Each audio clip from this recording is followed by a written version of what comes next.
Libertad de Desarrollo y Pauta les dan la bienvenida a su ciclo de encuentros Proceso Constituyente, la hora de los contenidos. En este tercer conversatorio, Arturo Fermandoa y Sebastián Claro conversan sobre la Constitución Económica, la autonomía del Banco Central, la iniciativa exclusiva del presidente y los derechos y libertades relacionadas. Moderan Natalia González y John Miller.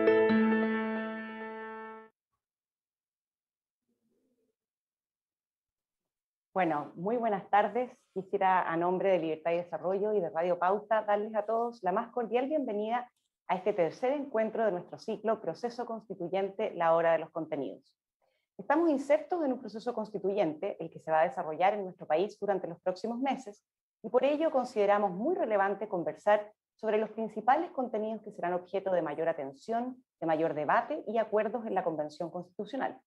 En efecto, a la fecha, diversas propuestas, reflexiones y lineamientos sobre las temáticas centrales de la discusión ya se han puesto sobre la mesa, y lo han hecho centros de estudio, distintos sectores, académicos, profesionales, entre ellos un grupo de profesionales y académicos que, coordinados por un grupo de abogadas de aquí de Libertad y Desarrollo, trabajamos y que se encuentran disponibles en el sitio web concontroldecambios.cl, el que desde ya les invito a revisar y a conocer. Considerando, como les decía, este momento constituyente que vive nuestro país, Libertad y Desarrollo y Radio Pauta, estamos llevando adelante este ciclo sobre los contenidos constitucionales, el que consta de 7 encuentros virtuales y que tienen lugar todos los miércoles hasta el día 21 de abril y que son transmitidos por Radio Pauta en www.pauta.cl. Hoy, junto con John Miller de Radio Pauta, conversaremos con nuestros destacados invitados, académicos y actores ambos del debate público, Arturo Fermandoa y Sebastián Claro, sobre la Constitución Económica. ¿Qué temas trataremos aquí? La autonomía del Banco Central, la iniciativa exclusiva del presidente de la República, los derechos y las libertades relacionadas y otros tantos que nuestros invitados nos pondrán a nuestra disposición. Para estos fines, yo les quiero contar cómo se va a estructurar este encuentro el día de hoy. Cada uno de Arturo y Sebastián van a efectuar sus reflexiones iniciales sobre esta materia durante alrededor de 10 a 12 minutos cada uno, y después vamos a dar lugar a un espacio de conversación, de preguntas, de reflexión, donde profundizaremos en los contenidos que nuestros invitados tan interesantes tienen para compartir con nosotros. El día de hoy vamos a comenzar este encuentro con las palabras de nuestro querido amigo Arturo Fermandoa, gran amigo de la Casa de Libertad y Desarrollo. Arturo es académico, es profesor titular de la Pontificia Universidad Católica de Chile, reconocido constitucionalista y, como ya anticipaba, un actor muy relevante del debate público. Arturo, muy bienvenido, tienes la palabra. Tienes que prender tu micrófono, Arturo, para que te podamos escuchar todos. Suele ocurrir esto muchas veces, discúlpenme. Buenas tardes, muchas gracias por la invitación, Libertad de Desarrollo, Radio Pauta, y un gusto, por supuesto, verme con el prestigiado economista Sebastián Claro. Yo también, por supuesto, estamos atentos a tus siempre agudas preguntas. Me han pedido que conversemos sobre un punto del debate, que es la relación entre Constitución y economía, con algunos trazos centrales de lo que esto creemos nosotros que debe ser. Natalia, la gente que circula en torno a este debate ya más o menos conoce algunas de las ideas que uno tiene. Y la primera y más importante es que la Constitución que se va a redactar, para que tenga viabilidad, tenga la eficacia que se le busca, jurídica, política, y que trascienda, tiene que tener una armonía con las bases económicas constitucionales que se formulen. Si la Constitución está divorciada de elementos básicos de estructuración económica, los objetivos políticos de la Constitución no van a funcionar. Esto es lo que se llama la constitucionalización de la economía, que es un tema que surge para algunos autores en Alemania al siglo XIX, para otros incluso más atrás, cuando la Revolución Francesa abre hacia el Estado moderno, las constituciones liberalizan la economía, eliminan monopolios, reconocen el derecho de propiedad, eliminan los estatutos feudales. De hecho, el Código Civil francés está cruzado por este objetivo. La economía y la Constitución está, de alguna forma, conectada en el objetivo final del bien común. Por eso que comienzo diciendo que lo que hizo la Constitución de 1980 fue sumarse a esta idea que en la Alemania de la posguerra, con autores o economistas como Ludwig Erhard, que fue el economista mano derecha de Konrad Adenauer, cuando la Alemania surge de las ruinas y se transforma en una potencia en aquellos años, lo que hace precisamente la Constitución alemana es tomar algunos trazos básicos de la economía y colocarlos para que interactúe con las libertades económicas, con los objetivos de bien común. La constitucionalización de la economía, entonces, para terminar esta como pequeña reflexión, no es constitucionalizar un modelo económico. Esa es una crítica equivocada de la actual Constitución y creo que así como la actual Constitución no contiene un modelo económico, tampoco la nueva tiene que contener un modelo económico, ni otro, ni el mismo. La Constitución lo que tiene que hacer es tomar algunos puntos centrales para que se conecten con las garantías que establece y los objetivos del bien común. ¿Cuáles son los ejes fundamentales de una Constitución económica?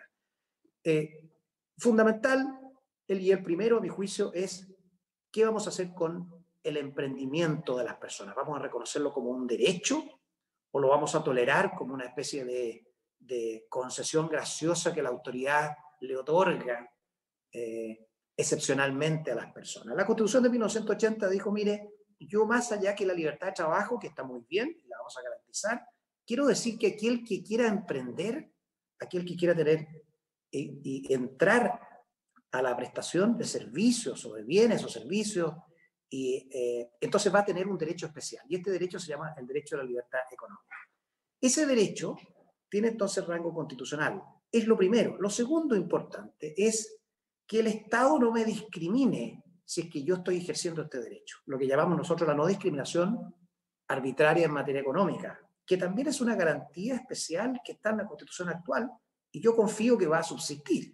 Porque cuando el Estado toma un tamaño determinado, toma protagonismo, como lo está haciendo, y lo tuvo en el pasado, y es bueno que lo tenga en determinados momentos, entonces es muy peligroso que el Estado discrimine, otorgue, tenga privilegiados, tenga favoritos, o asimismo se conceda monopolios, etc. Este es el segundo gran tema que los economistas manejan mejor que nosotros.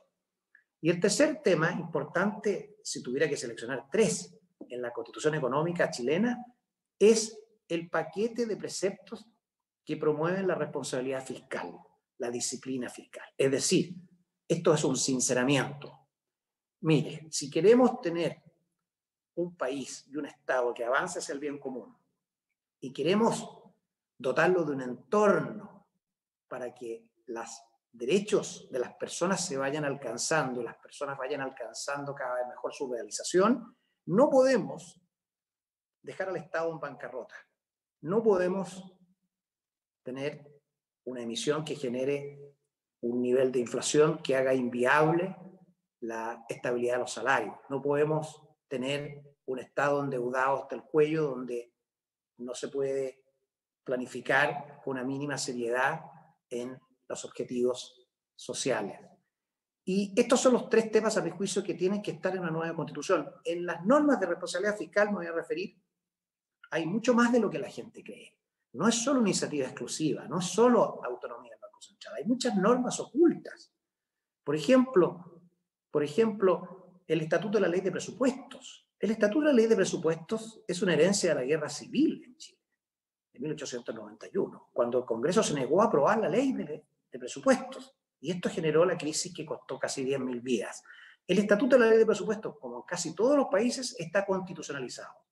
Y ahí el presidente tiene un cierto poder superior al del Congreso en términos que si el Congreso desea bloquearle esa aprobación, transcurrido un determinado plazo, rige la propuesta del presidente. En Chile además se agregaron algunos elementos importantes, como que los parlamentarios no pueden aumentar los gastos, ni tampoco cambiar la estimación del rendimiento de los ingresos, que son dos vías por las cuales le puede desarmar los cálculos al Poder Ejecutivo. Este es un tema importante, pero hay otros elementos. Por ejemplo, la Constitución tiene una prohibición clave, que es que prohíbe al Banco Central, y aquí tenemos a Sebastián que nos puede contar si sufrieron o no tanto con esta prohibición, yo me imagino que no puede financiar al Estado. El Banco Central no está para financiar al Estado. Está prohibido absolutamente otorgarle créditos al aparato público, Estado, municipalidades, etc. Las municipalidades y el Estado se endeudarán de acuerdo a sus propias posibilidades, pero no con el Banco Central. Por ejemplo, otra norma oculta, pero que es muy importante, si el Estado se quiere endeudar más allá del término del periodo presidencial, no solo requiere una ley, sino que requiere una ley de quórum calificado, mayoría absoluta, es decir, 50 más 1. ¿Por qué? Porque es un acto de seriedad. Aquí hubo un ejemplo hace algunos años en el Transantiago, que precisamente falló este requisito. El Estado se estaba endeudando en $400 millones para seguir financiando el Transantiago y no se reunió el quórum respectivo. Por ejemplo, está también el principio de no afectación tributaria. Los impuestos no pueden estar amarrados a un fin determinado. Este es un vicio que existió en la legislación del pasado y que lo que terminaba produciendo es que no hay ningún margen para administrar el país vía ley de presupuestos, con sus necesidades cambiantes. Imagínense lo que ha pasado en la pandemia. La pandemia demuestra que las necesidades y los ingresos del Estado deben estar flexibles para ser administrados a través de la ley de presupuestos y no atados para siempre a través de una destinación. Este principio que está oculto ha producido mucha salud fiscal en Chile y no ha producido realmente problemas políticos. Vamos al Banco Central. No sé cuántos minutos me quedan, Natalia, pero vamos al Banco Central y después a la libertad de emprendimiento. El Banco Central, hemos hablado mucho, han surgido temas, se aprobó recién una reforma al artículo 108 que permitió la compra de instrumentos de mercado secundario.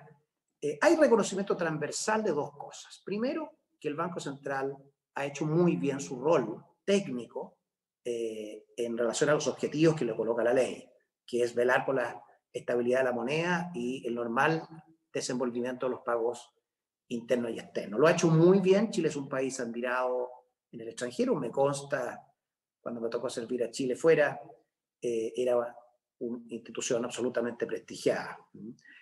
Se le suele levantar un cierto velo de falta de control, digámoslo así, democrático. Bueno, lo que buscó la Constitución de 1980 fue precisamente esto, que el Banco Central esté blindado ante las presiones políticas. Y es la ley orgánica la que garantiza aquello. La Constitución solo dice que es un órgano autónomo de carácter técnico. Pero resulta que la gente se olvida que el Banco Central está sumamente sometido a eso, porque el presidente de la República puede destituir a un consejero del Banco Central e incluso a un presidente del Banco Central por dos vías. Primero, mediante su solicitud al Senado, en caso que el consejero o incluso el presidente hayan infringido un acuerdo o hayan infringido los fines del Banco Central, el Senado tiene la palabra final para destituir. Pero además, el presidente de la República puede solicitar la remoción de un consejero por razones éticas, infracciones del tipo de otorgamiento de créditos o intervención con conflicto de intereses, y esto lo resuelve la Corte de Apelaciones de Santiago a través de un procedimiento especial de remoción. O sea, el Banco Central es autónomo, es técnico, pero no está exento, naturalmente, de los controles jurídicos y políticos necesarios. Cuando se dice, generemos un procedimiento de acusación constitucional contra los consejeros, entonces aquí comienza el problema. No porque sea mala la acusación constitucional, el problema es que la acusación constitucional hace 15 años, hace 20 años, y en el pasado, era un instrumento de fiscalización jurídica. Hay ilícitos jurídicos, ¿no es cierto? Infringir gravemente la ley, infringir la Constitución, comprometer el honor de la nación, las causales que todos conocemos de aquel artículo 52. Pero hoy día está transformado en un instrumento de presión política. Lo reconocen todos. Uno acusa constitucionalmente y genera inmediatamente una noticia, una novedad. Y yo creo que este elemento, aún indirecto, es negativo para ese objetivo técnico que ha cumplido con tanto prestigio transversalmente el Banco Central. Vamos a las últimas reflexiones sobre la libertad de emprendimiento, Natalia y John.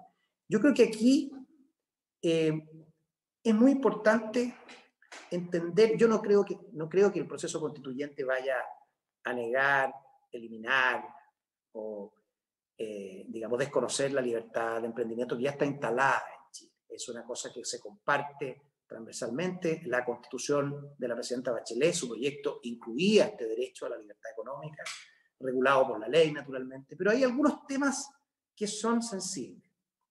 Por ejemplo, ¿quién va a regular la libertad de emprendimiento? Hoy día la Constitución exige que sea la ley.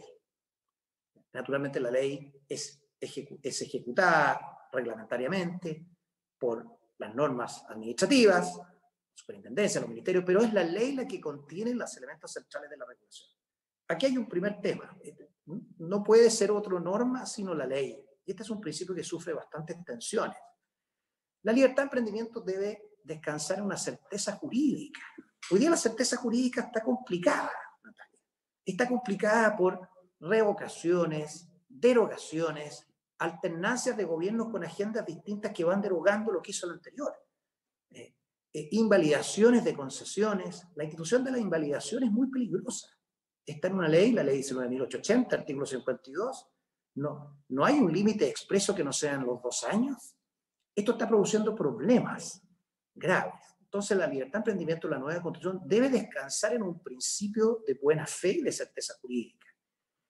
Y el tema más delicado para la libertad de emprendimiento es qué vamos a hacer con el Estado cuando quiera el Estado emprender una actividad determinada. En el pasado, el Estado, como ustedes saben, historia económica de Chile, fue dueño del 50% hasta 60% de la actividad empresarial chilena.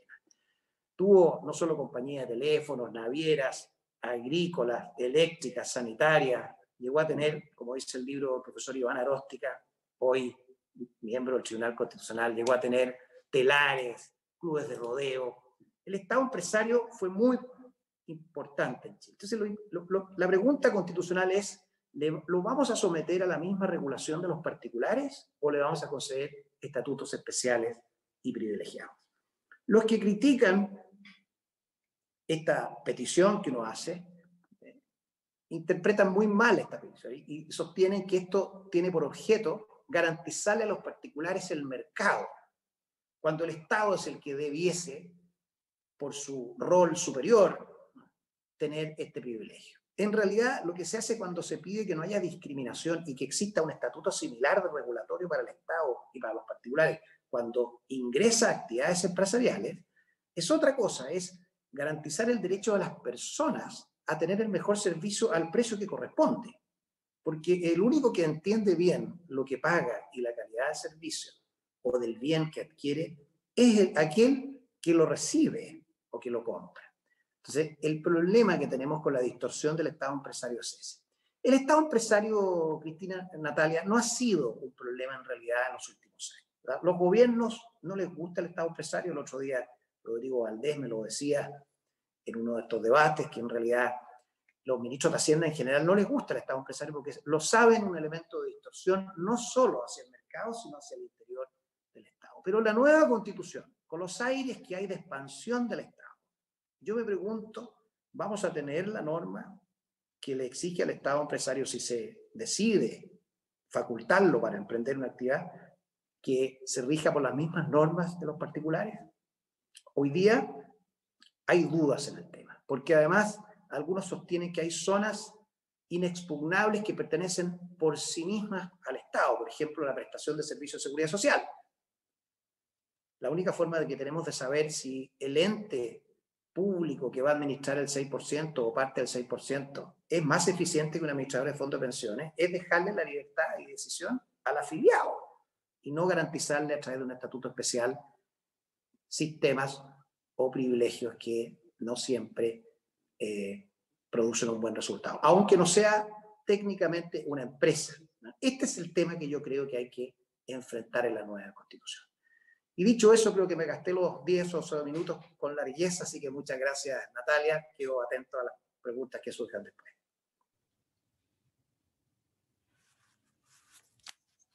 Muchas gracias, Arturo. Vamos a darle ahora la palabra a John para que presente a nuestro siguiente invitado. Por supuesto. Agradecemos esta presentación de Arturo y ahora vamos a escuchar a Sebastián Claro. Sebastián es economista, muy conocido en Chile, académico y ex consejero del Banco Central, lo cual lo dota de una experiencia perfecta para participar en este seminario. Sebastián, tienes 10 minutos para exponer tu posición. Muchas gracias, John. Muchas gracias, Natalia, a Libertad de Desarrollo, a Radio Pauta y a todos los que están escuchándonos o viéndonos. La verdad es que yo quisiera partir diciendo que diferenciar entre la Constitución económica y la otra Constitución, llamémoslo así, política, institucional, no es algo fácil. Y es porque no son separables esos conceptos de alguna manera. La Constitución tiene un montón de instituciones que uno podría calificar como económica, pero el resultado final de cómo la Constitución se deja caer sobre la economía también está impregnado por el diseño institucional general, el diseño institucional político. Entonces yo quisiera retroceder un poco para hacer un análisis un poquito más general de qué es lo que, cómo piensa una Constitución o cómo se deja caer sobre la economía, sin referirme tan en detalle, lo podemos ver después a temas más específicos. Quisiera partir recordando quizás que las constituciones establecen principios y reglas. Los principios son como ideales, muchas veces asociados casi a consideraciones valóricas, que buscan de alguna manera orientar lo que va a ser el quehacer de las instituciones y de las políticas públicas que se van a derivar después de las leyes. Pero también las constituciones definen reglas, que básicamente establecen cómo se distribuye el poder, qué instituciones existen, dónde comienzan y dónde terminan sus atribuciones, cómo interactúan en la búsqueda y en el logro de los principios que de alguna manera la misma Constitución establece. Y por lo tanto, las leyes, las políticas públicas, el funcionamiento de la economía es el resultado de la interacción de los principios y del diseño institucional que establezca una Constitución. Ahora, esto parece algo vago y quiero aterrizarlo usando una tradición académica de un grupo de economistas que seguramente todos ustedes han oído hablar, y si no les recomiendo seguir, al alero de un economista que se llama Daron Acemoglu. Y Acemoglu tiene una serie de trabajos, uno de sus trabajos más conocidos en términos populares, llamémoslo así, es su libro ¿Por qué fracasan las naciones? Y el trabajo de Acemoglu y coautores ha sido persuasivo en destacar que los resultados sociales y económicos de los países dependen del tipo de instituciones que existan. Ahí es donde se juega el tipo de leyes y políticas públicas que se implementan y la capacidad de adaptarse a los cambios que todos los países van viviendo. Ahora, de acuerdo a este trabajo, o a estos trabajos, surge la pregunta de qué diseño institucional hace la diferencia entre los países que han logrado un desarrollo social y económico alto y los países que no lo han logrado. Y la respuesta que dan estos autores es básicamente que son instituciones inclusivas las que hacen la diferencia, en contraste con lo que ellos llaman instituciones extractivas. Ahora, ¿qué son las instituciones inclusivas? Las instituciones inclusivas tienen 5 características. Lo primero es que el poder no está muy concentrado. Es clave que haya contrapesos efectivos en el diseño institucional. De otra manera, algún grupo domina la formación de la ley, domina el diseño de política pública y termina llevando el agua a su molino. Lo segundo es que exista competencia en los mercados. Los mercados juegan un rol central y la competencia significa que tiene que haber capacidad de mover el status quo, de desbancar al incumbente. Mercados protegidos son mercados donde impiden la aparición genuina de competencia y el desarrollo de habilidades, productos, servicios nuevos, etc. Ahora, un tercer punto es que las personas tienen que tener la capacidad para participar de la vida social, política y económica, de alguna manera de participar en estos mercados. No se saca nada con tener mercados, entre comillas, competitivos, si las personas no tienen mínimas capacidades, una mínima libertad para acceder a la participación en estos mercados. Y acá se enfatiza que la educación es la herramienta posiblemente más clave para facilitar y empujar a la participación plena de las personas en los mercados. Lo cuarto es que los derechos de propiedad tienen que estar bien establecidos, porque de alguna manera es clave para ayudar a captar los resultados del esfuerzo personal.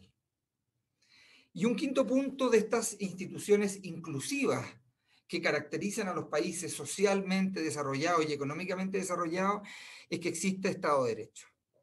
que exista el rule of law de alguna manera. Y eso en castellano significa que las reglas establecidas se respeten y sean parejas.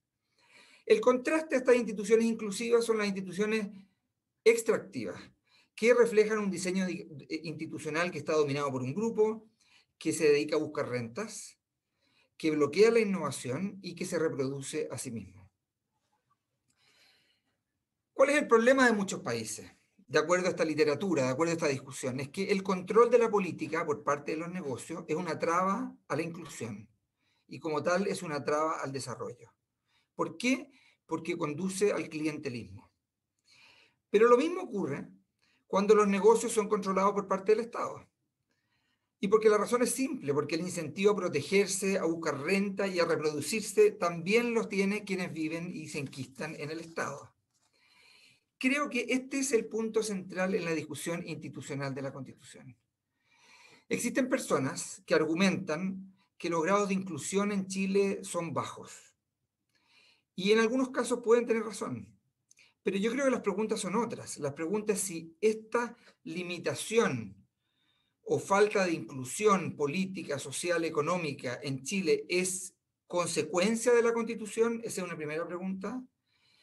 Y segundo, aunque uno estuviese de acuerdo en eso, si la falta o el grado indeseado de inclusión en instituciones políticas y económicas implica que sea reemplazado por un rol preponderante del Estado en la economía. Porque el riesgo de clientelismo en una sociedad dominada por el Estado es aún más poderoso.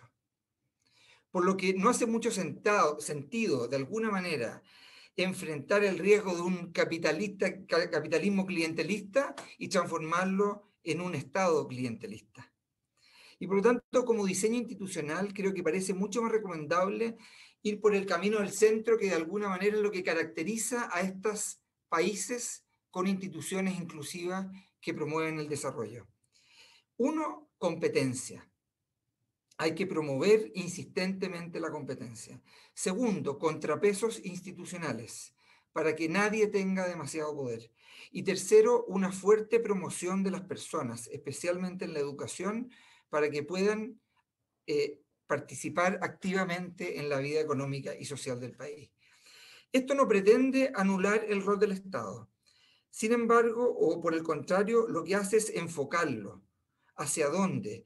Hacia respetar y promover la libertad y la iniciativa de las personas, estableciendo un marco para dirimir conflictos. En este contexto, el rol del Estado no es sustituir a las personas, sino que es asegurar que cuenten con los medios para que su participación en la vida económica y social sea plena. Ahora, ¿qué significa en concreto esto? En la discusión constitucional hay muchas dimensiones en las cuales uno pudiera aterrizar estos conceptos quizás demasiado abstractos en la discusión concreta. Yo quisiera elegir tres. Uno, sobre el rol del Estado en la economía. Había una gran discusión muy cargada ideológicamente sobre el rol subsidiario del Estado. Yo creo que a la luz del marco analítico anterior, parece como razonable entender el rol del Estado como un rol fundamentalmente promotor de las personas. En esto es un esquema donde el rol privado es primordial y el Estado tiene que generar las condiciones para que la inclusión de las personas sea efectiva. ¿Cómo? Insisto, educación, competencia, apertura. Ello es lo que promueve las instituciones inclusivas. Dicho de otra manera, una constitución que de alguna manera le otorga un rol preponderante al Estado no nos va a acercar a una sociedad y a una institucionalidad más inclusiva. Nos va a llevar a un extremo de una institucionalidad extractivista, porque cuando el Estado asume responsabilidades en el desarrollo económico, se transforma en clientelista. Y de eso hay innumerables experiencias en el pasado, no solo en Chile, sino que en otros países. Segundo punto que yo quisiera enfatizar, a propósito quizás de las instituciones más económicas en la Constitución. Es clave fortalecer las instituciones públicas para aislar su quehacer de los intereses de corto plazo, lo que significa promover los contrapesos institucionales. Un diseño donde el gobierno de turno controla a discreción el aparato estatal, distorsiona su propio rol, y esta es la peor receta para el clientelismo y para instituciones inclusivas. Yo creo que es desde esta perspectiva donde hay que entender el fortalecimiento de instituciones como el Banco Central, la Contraloría General de la República, la regla fiscal, la iniciativa exclusiva en materia de gastos, de impuestos, etc. Esa institucionalidad económica es importante mantenerla y fortalecerla donde corresponda, y podemos entrar más en detalle hacia adelante, por cuanto apunta al contrapeso institucional. Y el contrapeso institucional es lo que evita que un gobierno de turno tenga excesivo poder. Porque ese excesivo poder es lo que induce a un diseño extractivista, ¿ya? Un tercer punto, que es clave, es la discreción en el rol del Estado, o la no discriminación arbitraria, como mencionaba Arturo, en el rol del Estado. Y acá yo quisiera dejarme caer con un ejemplo muy concreto que ha estado en boga en los últimos días, bueno, en los últimos meses, que es la discusión respecto del famoso TPP-11. Hay sectores que han dicho que su puesta en tabla es una manera de amarrar la Convención Constituyente. O sea, no es solo una crítica al contenido propiamente tal del TPP, sino que es una crítica a que poner el TPP en tabla y aprobarlo hoy día amarra a la Convención Constituyente. Y la pregunta es, ¿en qué sentido eso podría ser así? El TPP, como todos los acuerdos comerciales, lo que hace es fortalecer la apertura en los mercados y establecer reglas que enfrentan las inversiones y el comercio. Y como tal, no limita mayormente la acción del Estado en las políticas públicas, salvo en dos puntos. Uno, pone una traba a políticas discriminatorias hacia los extranjeros y pone una traba a políticas expropiatorias que sean arbitrarias, llamémoslo así, o que no sean justificadas y plenamente compensadas. Es en ese aspecto donde la aprobación del TPP podría considerarse una especie de ley de amarre. Bueno, pero es exactamente lo que buscan los acuerdos. Y lo que establece la Constitución actual es que el Estado tiene que seguir políticas que sean no discriminatorias, que no puede discriminar arbitrariamente. Y por lo tanto, creo que es clave, a la luz de esta discusión anterior, de propender a un diseño institucional, político y por ende económico, que sea inclusivo, es que el Estado preserve un rol no discriminatorio, porque de esa manera, primero, no se debilita el derecho a propiedad, y segundo, no se crea el espacio a lo que finalmente es lo que termina entorpeciendo el desarrollo económico y la actividad económica, es que la generación de renta y la asignación arbitraria de beneficios para poder acceder a las rentas. Así como el rol preponderante de grupos económicos puede inducir a que cierta legislación vaya a su favor, el hecho que el Estado tenga un poder excesivo lo que hace es entregarle una capacidad gigantesca de generar rentas y de asignar esas rentas. Esa política termina redundando en un clientelismo y en una falta de desarrollo, que es exactamente lo que de alguna manera esta literatura cuestiona como fuente fundamental del desarrollo. Quisiera llegar hasta ahí, John y Natalia, y quizás en las preguntas podemos discutir con más profundidad. Muchas gracias.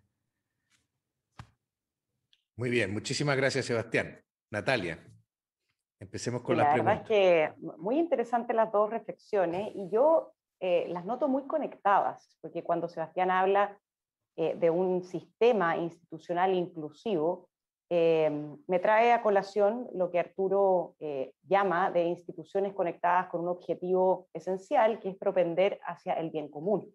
Me parece que ambos discursos apuntan hacia esa misma dirección. Bueno, nosotros vamos a iniciar ahora una pequeña conversación con algunas preguntas, y John, te voy a dar la palabra para que abras los fuegos con las preguntas. Perfecto. A mí me ha parecido muy interesante todo lo que he escuchado. Yo creo que ha sido Arturo el que lo ha mencionado, ha hablado del proceso presupuestario. Hay algunas constituciones que detallan minuciosamente el proceso presupuestario, como la española, por ejemplo, proceso que conozco bastante bien, pero otras ni siquiera lo mencionan. Además, hay importantes diferencias sobre las consecuencias constitucionales de que exista o no un presupuesto, dependiendo de si el régimen es presidencial o parlamentario o mixto. Hay países donde el rechazo a los presupuestos equivale a una moción de censura al gobierno, y este se ve obligado a convocar elecciones. En Chile, prorrogar los presupuestos, como estaba recordando Arturo, desencadenó en el pasado una guerra civil. El proceso presupuestario quizás hoy sea el más depurado ejemplo que nos ha llegado hasta nuestros días de la idea de no taxation without representation. Arturo, ¿no debería quedar muy claro en la Constitución, en la futura Constitución, si la hay, que el dinero del contribuyente es sagrado y que por lo tanto debe ser tratado con sumo respeto? Absolutamente, John. Tú sabes que hasta la Carta Magna nace con este concepto. En 1215 nace exactamente así. Y la Revolución Inglesa en 1688, con el Long Parliament en 1642, exactamente lo que hace es reflotar este primero y gran principio del derecho constitucional económico, que es no taxation without representation, que el Congreso pueda decidir cuáles son los tributos y cuál es el presupuesto. Ahora, tu pregunta me lleva a mí inmediatamente a un problema que tenemos también en el mundo del derecho y el derecho aplicado, que es que la Constitución garantiza el derecho a la igualdad tributaria, es decir, una justicia tributaria, una igualdad tributaria, y le exige a los tributos aprobarse por ley, lo que se llama el principio de legalidad tributaria. Y este es un principio, yo he escuchado algunas propuestas que quieren eliminar la justicia tributaria. Hay una frase que dice que en ningún caso la ley podrá establecer tributos manifiestamente desproporcionados o injustos. Hay una propuesta por ahí circulando de un centro de estudios bastante influyente que quiere eliminar esto. Y hay otros que aparentemente no les gusta en general la garantía tributaria que hay ahí, donde el principio de legalidad es clave porque se creó 800 años atrás. Que el soberano no sea el dueño de las expropiaciones ni tampoco de los impuestos que los impone cuando quiere salir a guerrear, como era hace 1000 años atrás, o los condona a los amigos y a los favoritos. Me parece que tanto el Estatuto de la Ley de Presupuestos, que está bien logrado en Chile, no solo porque es una herencia de la Guerra Civil, sino que fue de alguna forma perfeccionado en la Constitución de 1980 para evitar el desbande en la creación de ítems no financiados. Y eso todo el mundo reconoce que está bien logrado. Eso debiese seguir igual en un régimen presidencial. Tú me nombrabas el ejemplo de países parlamentarios donde esto puede significar la cabeza del primer ministro. Bueno, esa es otra lógica. La institucionalidad tiene una salida en ese caso y equivale a un voto de censura y habrá que elegir a un nuevo primer ministro. Pero esto tiene que estar en la Constitución. Y fíjate tú que la iniciativa exclusiva tiene otro precepto muy importante que apunta también al mismo fenómeno. Y ese precepto está en la Constitución y proviene de 1970, no proviene de la Constitución del 80, que es la protección de las ideas matrices de las leyes, porque las leyes de iniciativa exclusiva comienzan al presidente. Entonces es una técnica que se inició en el año 1943. Se potenció el año 70 y el 80 con nuestra Constitución también. Pero si un parlamentario presenta un proyecto de tercer retiro, por ejemplo, es inconstitucional, pero presenta un proyecto de creación de una asesoría previsional a determinados sectores vulnerables. Pero en el camino, mientras se tramita la ley, se le inserta un mecanismo de tercer retiro, si no existiera la prohibición a apartarse de las ideas matrices de cada proyecto de ley, entonces podría burlarse la iniciativa exclusiva con el simple expediente de presentar un proyecto distinto y cambiarla en el curso del camino. Lo que antiguamente se llamaba las leyes misceláneas, que están prohibidas en la Constitución. Entonces, todo esto, John, es parte de lo mismo. La ley de presupuestos, la iniciativa exclusiva y la tributación legal, justa y proporcionada. Quería preguntarle sobre lo mismo a Sebastián, pero con un matiz. Si quieres hablar de esto, no hay problema. ¿No tienes la impresión, he visto el libro en el que participaste junto con otros 8 economistas, ¿no tienes la impresión de que corremos el riesgo de que la discusión constitucional quizá se preste demasiada importancia a aspectos técnicos del proceso presupuestario en vez de aspectos políticos del mismo? A ver, en principio podría ser, pero tengo la impresión de que salvo cuestiones menores, yo concuerdo con Arturo en el sentido de que el proceso presupuestario está bien logrado y en general no debiera ser un tema igual que la iniciativa exclusiva del gobierno en materia de gastos, tributos. A lo mejor en la parte de descentralización es donde se puede enredar esa discusión, pero en general yo creo que no debiera ser un tema tan discutido. Habiendo dicho eso, 3 o 4 conceptos quizás, John y Natalia, que yo creo que podría ser bueno incorporar. Lo primero es ser más explícito, y a lo mejor ahí va tu pregunta, en la exigencia de transparencia y rendición de cuentas en la discusión presupuestaria. O sea, ¿quién recibe la plata acá? Se gastan en Chile 70.000 millones de dólares al año, un presupuesto importante que va a educación, a salud, después obras públicas, etcétera, vivienda. Bueno, ¿cómo son las transferencias? ¿Quién las recibe? ¿Cuál es la evaluación de los programas? Acá se hacen programas y quedan a perpetuidad. Y es muy difícil evaluarlo, y por lo tanto creo que debería haber una exigencia de accountability, de transparencia, porque eso permite ir renovando los usos de los fondos para necesidades que son urgentes. Las necesidades de hoy no son las de hace 10 años y no van a ser las de a lo mejor los próximos 15 años. Por lo tanto, una manera de hacerlo es tener que exigir transparencia al gobierno y al Parlamento en términos de la evaluación de los programas y en qué se gasta la plata, con más transparencia de la que hay hoy día. Relacionado con eso, aunque no necesariamente es un tema constitucional, creo que donde sí hoy día hay un espacio de mejora, como dicen en las organizaciones, es en más claridad y más luz en la estimación de gastos en lo que es el proceso y de ingreso, en lo que es el proceso presupuestario y en lo que son los informes financieros en general de los proyectos de ley. Se hace una reforma tributaria y no son corroborables en la práctica los supuestos de que esta reforma tributaria va a recaudar 1, 2, 3 o 4% del PIB.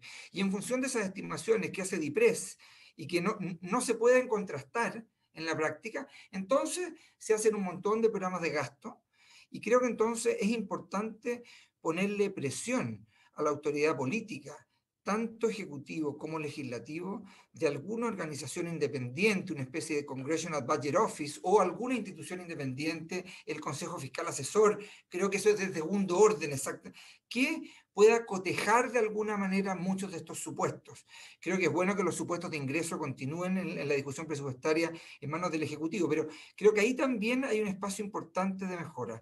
Tercero, hacer más explícita la responsabilidad fiscal. No creo que haya que explicitar una regla puntual, pero creo que un principio de responsabilidad fiscal es importante y es a lo cual muchos países en el mundo han ido avanzando en el último tiempo para establecer un marco general que de alguna manera equilibre un montón de cuestiones que pueden venir en la Constitución. Y un último punto, a propósito del libro que tú mencionas, es una pregunta que nace en todas las discusiones presupuestarias. ¿Qué es lo que le resulta fácil a un parlamentario? Agarrar la ley de presupuesto, voy a ridiculizar un poco el argumento para que se entienda, agarrar la ley de presupuesto, ver cuáles son las partidas que menos crecen y salir a criticar de por qué crece poco el presupuesto aquí, que crece poco el presupuesto acá. Esa es la posición más fácil. La pregunta difícil al parlamentario es decirle, bueno, ¿y qué quiere bajar usted? ¿A cambio de qué le gustaría reemplazar este mayor gasto? Entonces creo que abrir espacio para que dentro de partidas, ¿ya? O sea, esto no es cambiar educación por salud, sino que dentro de la partida de educación, dentro de lo que es gasto corriente, etcétera, pueda exigirse mayor responsabilidad en el debate parlamentario respecto de, bueno, qué fácil es pedir más a cambio de qué se pide más. Creo que ese es un punto que también podría mejorarse en términos de flexibilizar algo el debate presupuestario, sin poner en jaque la responsabilidad fiscal, pero sí introduciendo este aspecto que de alguna manera le eleve la vara de exigencia a quienes simplemente reclaman por las partidas que crecen poco. Y siempre hay una partida que crece poco por definición matemática. Claro. De acuerdo, de acuerdo. Muchas gracias a ambos. Yo quiero que nos quedemos un ratito en este tema de la iniciativa exclusiva. En particular, Arturo, me gustaría preguntarte, porque pareciera haber, o por lo menos es lo que uno quiere ver, cierto consenso en que en materia de gasto público y de tributos, y en la medida que nuestro régimen de gobierno se mantenga tal y como está, a lo mejor con algunos ajustes, esta iniciativa es razonable que se mantenga en el presidente de la República. Pero hay actores públicos que critican que el presidente de la República tenga iniciativa exclusiva en algunas materias laborales, que son limitadas, como por ejemplo la fijación del salario mínimo, o en materias de seguridad social. Y han puesto en cuestión, y de hecho algunos proyectos constitucionales efectivamente avanzaban en eliminar esa iniciativa exclusiva. ¿Por qué es relevante, Arturo, que esas materias sean de iniciativa exclusiva del presidente de la República? ¿Por qué sería interesante que la nueva Constitución las recoja, o en tu parecer las recoja con algunos ajustes o cambios? Me gustaría escucharte porque yo, como te decía antes, creo que hay cierto consenso en la línea general, pero cuando ya entramos en el detalle de la iniciativa exclusiva parece haber más divergencia. Bueno, tema muy interesante porque todos los días estamos con el problema de proyectos o autoridades o parlamentarios que declaran algunos ya directamente que van a presentarnos el proyecto sabiendo que es de iniciativa exclusiva.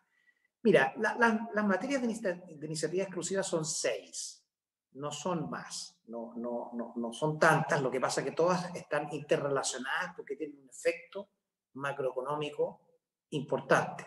Sebastián nos corregirá si todavía no sabe esa palabra, pero la creación de tributos, la creación de empresas estatales o entes, órganos fiscales, la contratación de empréstitos, la fijación de remuneraciones, ya te voy a comentar sobre eso, las bases de la negociación colectiva que está conectada con las remuneraciones y los temas de seguridad social tienen una conexión muy directa con la marcha económica del país. Podría ser una buena oportunidad que Sebastián nos explique por qué la fijación de remuneraciones por ley fijas tiene un impacto en la economía, porque es uno de los precios de la economía. El otro lo tiene él porque del Banco Central son los que controlan la cantidad de crédito de dinero en la economía. Pero a mí me parece que todas estas están muy interrelacionadas. Lo que me parece excesivo es el caminar hacia una iniciativa exclusiva por la vía práctica en asuntos más bien laborales, porque hay algunos fallos del Tribunal Constitucional, de los cuales yo discrepé, que han corrido, digamos, la línea, la frontera, y se han tomado de ese número 6 del artículo 65 de la iniciativa exclusiva en materia de seguridad social para, diría yo, colocar asuntos más bien de orden laboral. Yo creo que los asuntos de orden laboral debiesen quedar en la posibilidad de iniciarse un proyecto de ley por una moción parlamentaria, pero la fijación forzosa de remuneraciones por ley me parece que es un impacto directo a un precio fundamental de la economía, lo mismo en la negociación colectiva. Recordemos que ese artículo 65 permitiría, a mi juicio, en una interpretación que contraría el espíritu de la Constitución, permitiría incluso fijar remuneraciones al sector privado, pero no solo la remuneración de los sueldos mínimos, sino sueldos que pueden estar muy por sobre el mínimo, como ya ha ocurrido un par de veces con ocasión de proyectos que buscan otra clase de beneficios. Y eso me parece que obviamente tiene que ser de iniciativa exclusiva, ¿ya?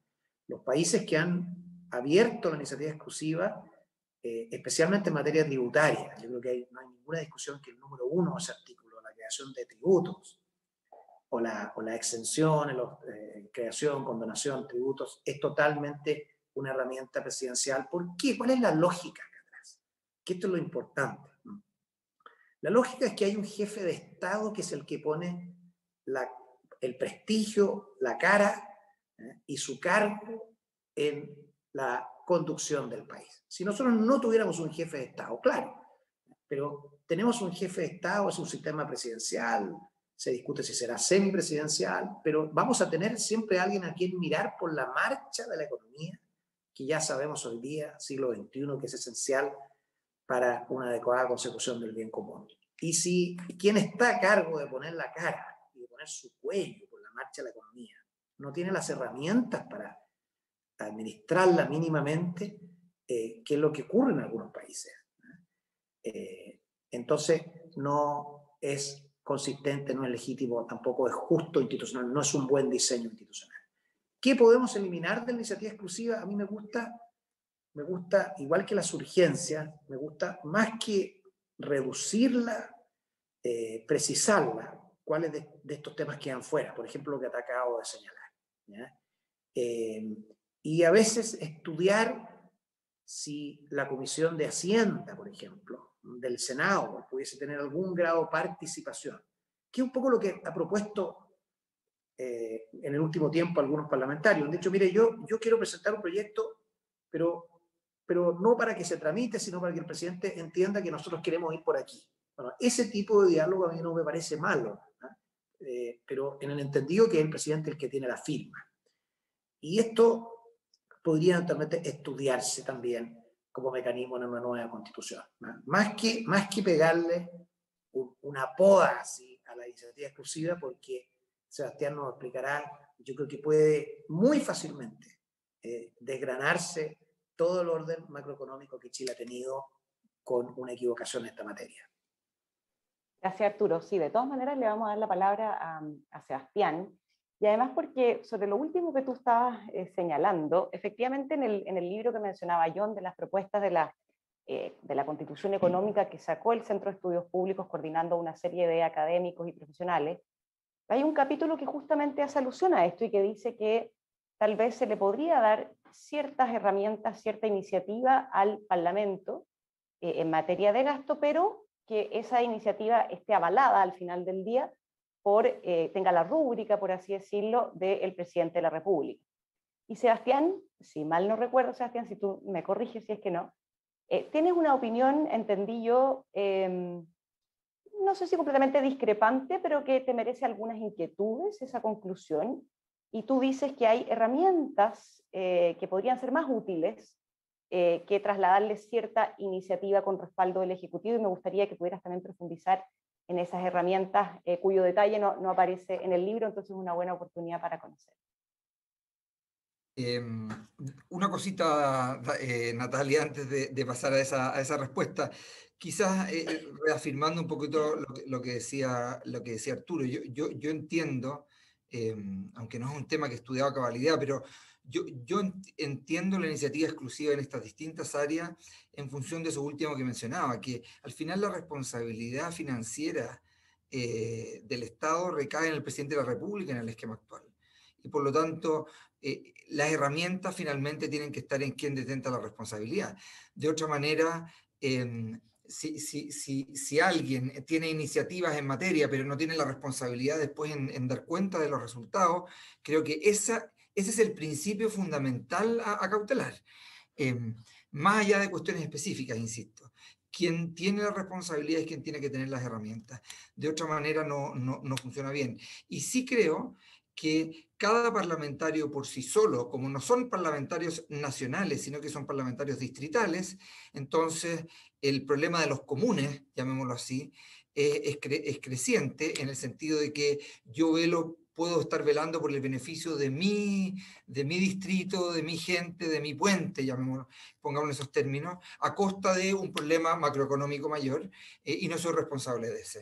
Ese es un punto. Respecto de tu pregunta, es efectivo. Yo tengo dudas de que la manera de entregar mayor espacio al debate parlamentario sea dándole iniciativa exclusiva, aun cuando finalmente esa iniciativa exclusiva se encuentra con un tope, y es que tiene que ser asumida, llamémoslo así, por el Ejecutivo. Lo que se plantea en esa propuesta es que el Ejecutivo tendrá un plazo para asumirla o no, y si no, tendrá que dar explicaciones. Y hasta ahí llega el debate, ¿ya? Si esto es así, efectivamente no es muy complejo. ¿Cuál es la propuesta alternativa? La propuesta alternativa es la que está en el capítulo siguiente, que es la que mencionábamos hace un rato, que exactamente decir, bueno, queremos darle al parlamentario algún espacio de mayor influencia en la discusión presupuestaria. En este caso está acotado a la discusión presupuestaria. Perfecto. Usted quiere aumentar el presupuesto para la gratuidad, dígame de qué otra parte del presupuesto educacional lo va a sacar. Y ahí está acotado el monto. Entonces, efectivamente va a tener que decir, yo quiero menos educación básica y quiero más educación universitaria. La situación actual es la más fácil de todas y creo que es la que invita a un debate muy desordenado.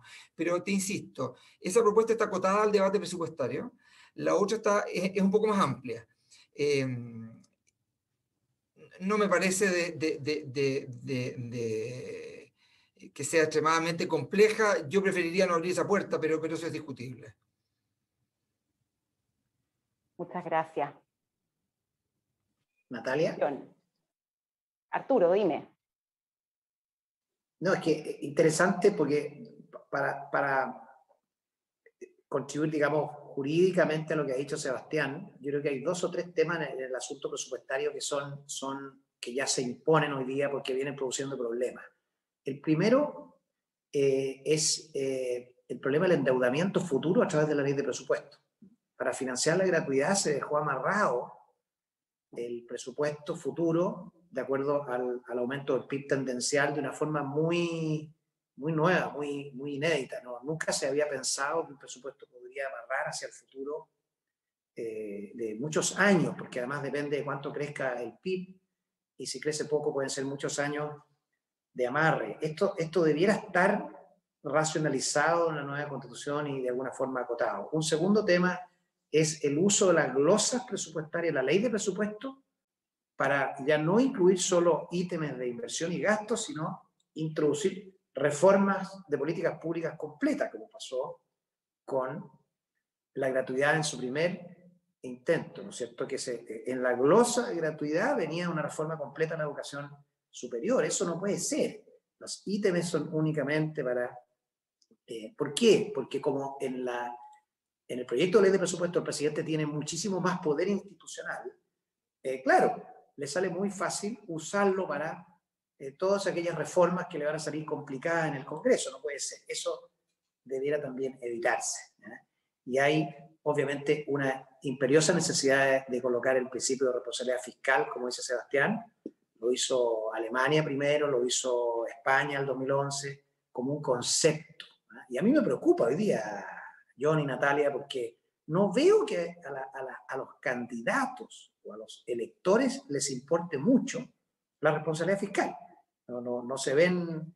yo sé que hemos tenido años muy difíciles y por lo tanto el endeudamiento de Chile se disparó y hay mucha petición y presión por cubrir esas necesidades, pero no veo a nadie que levante la mano diciendo que hay un problema de responsabilidad fiscal. Felipe Larraín hace poco en una columna muy buena, pero muy poca gente, y eso me preocupa, así que yo creo que hay que incorporarla en la Constitución. En Europa es el 60% de endeudamiento máximo, está en el Tratado de la Unión, y Chile va rápidamente hacia a esas zonas de endeudamiento. Perfecto. Gracias por tu reflexión, Arturo. No podemos hacer un debate sobre las consecuencias económicas o los aspectos económicos de la Constitución sin mencionar el tema de la propiedad privada. Casi todas las constituciones del mundo reconocen el derecho de propiedad y también lo modulan. Sin embargo, este derecho, que se ve como un absoluto y lo que se define es la amplitud de su alcance o se regula su eliminación vía expropiación, pero a mí me parece muy interesante la zona de grises sobre el derecho de propiedad que se genera en eventos como las herencias, por ejemplo, los arriendos o las concesiones. Arturo, ¿qué debería decir un buen texto constitucional sobre el derecho de propiedad? Mira, al país que tenemos, que es Chile, que ha tenido, así como la ley de presupuestos tuvo una guerra civil, y Chile tuvo también sus problemas y sus tensiones con el derecho de propiedad, al país Chile yo le recomendaría tocar muy poco lo que hay hoy día en derecho de propiedad, que por lo demás no ha sido un problema. El derecho de propiedad se ha reconocido, se ha garantizado, se ha limitado en razón de su función social por la ley. Cuando el Estado ha querido expropiar, ha expropiado, ha pagado el precio que corresponde, lo determinan los tribunales. Pero si en Chile, yo lo que le tengo miedo, a las propuestas que hay sobre este tema, es que algunos plantean que debiésemos ir a la redacción alemana o a la redacción norteamericana o a la redacción de algunos países europeos donde se reconoce el derecho a la propiedad, a la esencia del derecho de propiedad, y se faculta al Estado para expropiar una justa indemnización, como el artículo 17 de la Revolución, de la CAT, de la Declaración de Derechos del Hombre y del Ciudadano en 1789. Perfecto, pero resulta que en Chile, la garantía de que la indemnización primero se fije no por el Estado, sino que se fije o de común acuerdo o por los tribunales, el que se pague al contado y no a plazo. En Chile se llegó a pagar a 30 años plazo y en bonos del propio Estado. Si esas garantías desaparecen y nos acercamos a un Estado que está más asfixiado económicamente y el Estado quisiese expropiar, entonces me preocupa. Yo mantendría esas garantías, no han producido problemas. Otro asunto importante, John, es la propiedad minera. Leí por ahí una propuesta que no quiero creer que sea realmente lo que se va a plantear en la convención, de un grupo importante de constitucionalistas vinculados a una determinada zona del pensamiento político que estiman que hay que eliminar la propiedad incorporal y lo que ellos llaman las privatizaciones constitucionales. Las privatizaciones constitucionales serían, me imagino yo, la propiedad minera, los derechos de agua. Los derechos de agua podemos conversar, pero me preocupa mucho la propiedad minera porque la propiedad minera no es otra cosa que 4 o 5 garantías que han sido fundamentales para el desarrollo de esa área tan importante en Chile, que sobre la concesión hay un derecho de propiedad, el que cualquier disputa va a los tribunales ordinarios, el que la ley no puede crear causales de caducidad sobrevivientes, a pesar de que el Estado es el dueño absoluto, exclusivo, inalienable e imprescriptible de las minas. Eso está ahí desde el año 67 y me imagino que va a continuar.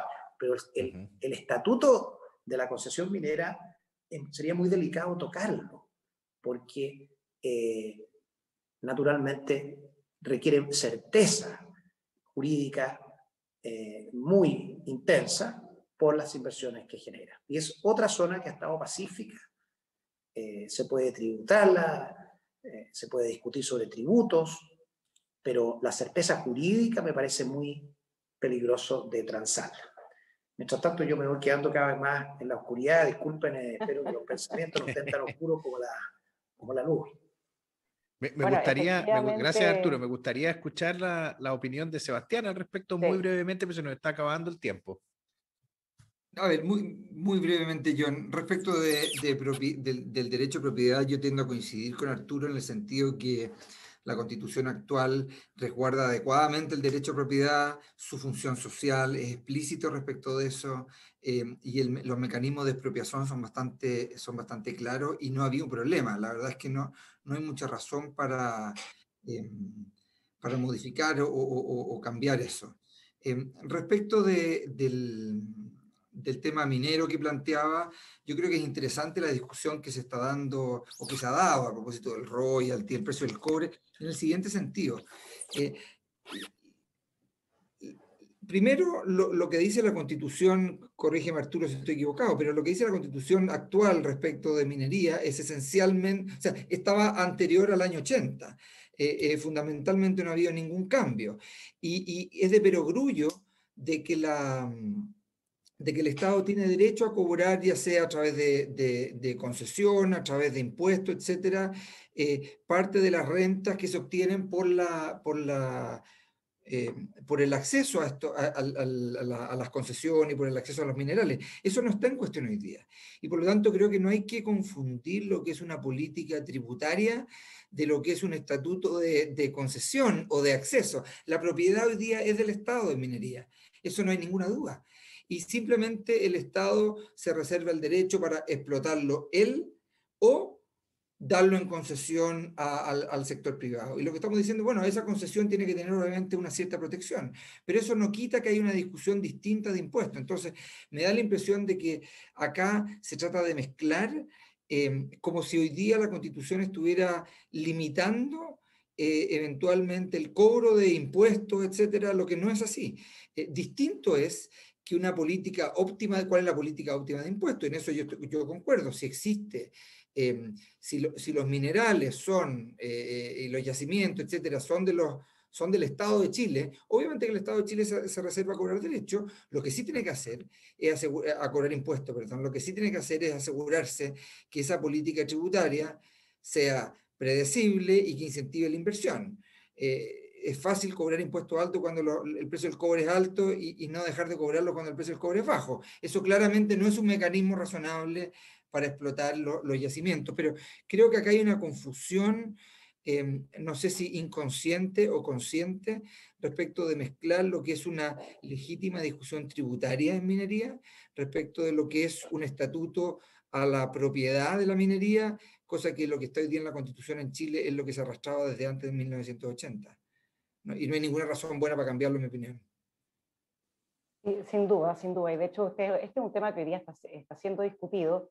Yo quisiera, a propósito de lo que mencionaba Arturo, sobre estas propuestas de eliminar todas las privatizaciones directas en la Constitución, se pueden consultar esas propuestas que fueron coordinadas por los profesores Francisco Zúñiga y Felipe Perotti, que fueron entregadas a los presidentes de los partidos de Convergencia Progresista y que plantean justamente la cuestión que estaba comentando y planteando Arturo. Yo, para ir cerrando, tengo una última pregunta más bien general, y que tiene que ver un poco con lo que ustedes plantearon en sus puntos de vista iniciales, en su introducción. Porque hoy día muchas de las consideraciones o cuestiones constitucionales lamentablemente tienden a una simplicidad o a una trivialización de la discusión que a ratos resulta preocupante. Y en ese sentido, ¿qué consecuencias tendría, Sebastián y Arturo, tanto desde un punto de vista constitucional como económico, que se consagrara en la Constitución, como se viene diciendo, que el Estado va a ser un Estado social y democrático de derecho, dando a entender, ¿no es cierto?, que aquí hay una participación mayor del Estado, un Estado benefactor eventualmente? ¿Tiene implicancias en la interpretación económica y constitucional esa frase que se dice, como decía antes, con alguna liviandad, pero que me imagino tiene consecuencias que debiéramos sopesar antes de incorporar una introducción de ese estilo en nuestra Constitución? Arturo. ¿Le cedemos a Sebastián mejor o no? Sebastián. Gracias, El que Arturo. quiera. A ver, yo creo que sí, por dos cosas, porque una cuestión más filosófica, si tú quieres, profunda, que es respecto de, bueno, ¿cuál es el rol fundamental del Estado? ¿Quién es el responsable del bien común? ¿Son las personas donde el Estado raya la cancha, llamémoslo así? ¿O es el Estado el responsable del bien común y por lo tanto quien le dice a las personas, mira, yo voy a hacer esto para que tú estés bien? Es una cuestión que puede parecer un poquito caricaturesca, pero yo creo que al final hay una concepción muy profunda respecto de eso, ¿ya? De si en el centro de la Constitución están las personas y el Estado está al servicio y para promover a las personas, y no está el Estado en el centro de la Constitución. Yo creo que es una discusión bien profunda, pero insisto, relevante. Ahora, este mismo documento al cual ustedes hacían alusión, que plantea ciertos conceptos respecto de lo que significa este Estado social, porque como tú dices, Natalia, esto puede ser una simple frase, digamos, o puede tener implicancias concretas. Y yo había notado, de hecho en otra hoja, 2 o 3 definiciones de lo que significa este Estado social. Y dice, mira, el Estado social es más Estado, pero menos burocracia. Eso es lo que dice, ¿ya? Lo segundo, el Estado social no es un Estado regulador, sino que también es un Estado gestor de servicios, gestor de fomento, es un Estado empresario. O sea, cambia, no es un Estado neutral. Acá no es que se esté discutiendo sobre la Constitución actual limita el poder del Estado y lo que queremos es neutralizar, llamémoslo así, o ser agnósticos respecto al rol del Estado. Acá lo que se está diciendo es un Estado gestor, promotor de actividad económica, empresario. En mi opinión, esa es una mala receta, por las razones que di en un comienzo. ¿Ya? Tanto porque el Estado en general, como empresario, no lo ha hecho muy bien, sino que cuando el Estado tiene responsabilidad concreta, entonces rápidamente corre el riesgo de transformarse en clientelista y el gobierno de turno en tener todos los incentivos a reproducirse y a enquistarse. Y un último punto es lo que se mencionaba anteriormente, que es esto de un Estado contrario a la privatización en áreas relevantes, y esta discusión que se plantea va a telecomunicaciones, se menciona el eléctrico, se menciona el sector financiero, se menciona el sector inmobiliario, como sectores donde el Estado no necesariamente tiene que permitir una privatización. Imagínense, eso puede, o sea, la concepción que está detrás es un Estado casi que se hace cargo del sector inmobiliario, que se hace cargo del sector financiero. ¿De qué estamos hablando? Entonces, la traducción de qué significa ese Estado social de derechos, no en la parte de derechos, sino que en el rol económico del Estado, me parece que tal cual como yo lo interpreto a la luz de esta regla, puede ser tremendamente negativo. Muchas gracias, Sebastián. Arturo, muy brevemente. Bueno, está dicho brillantemente por Sebastián. Yo quiero traducirlo un poco en términos jurídicos. Lo mismo, es decir, si el Estado social y democrático de derecho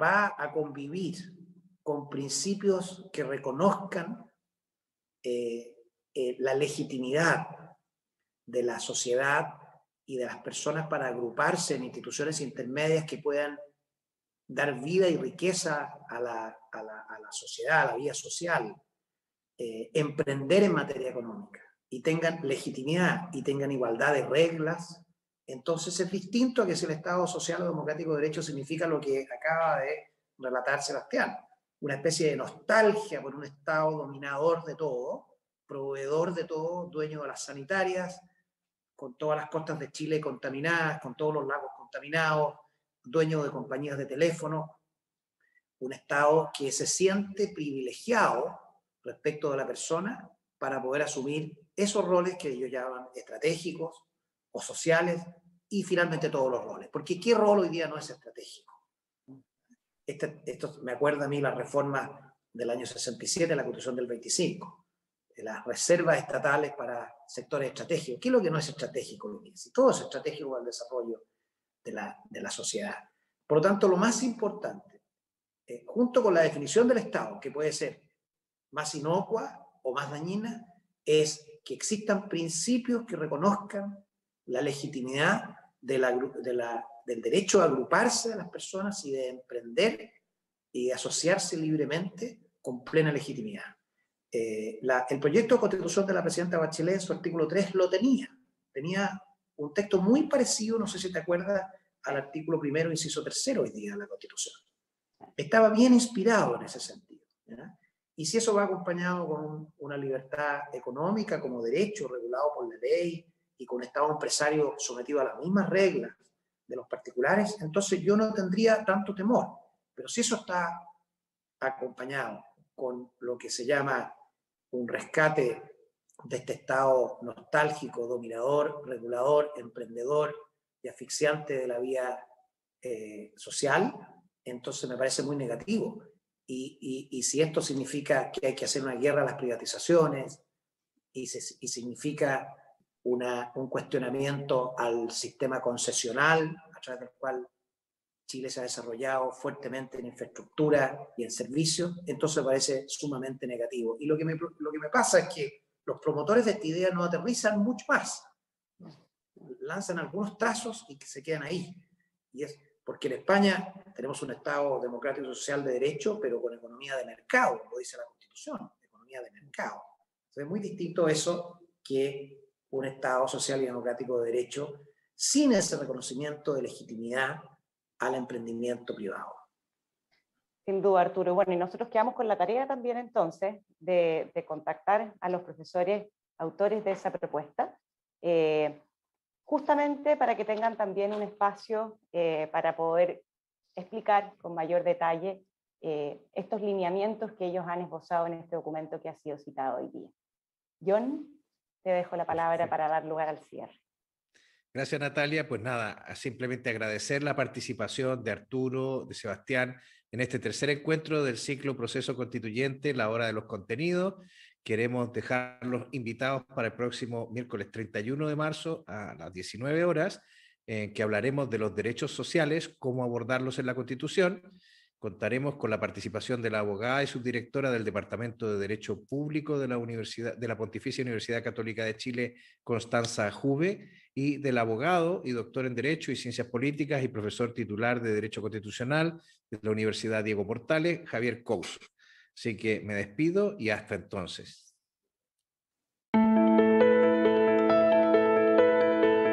Los dejamos invitados para el próximo miércoles 31 de marzo, también a las 19 horas, con el tema Los derechos sociales. ¿Cómo abordarlos en la Constitución?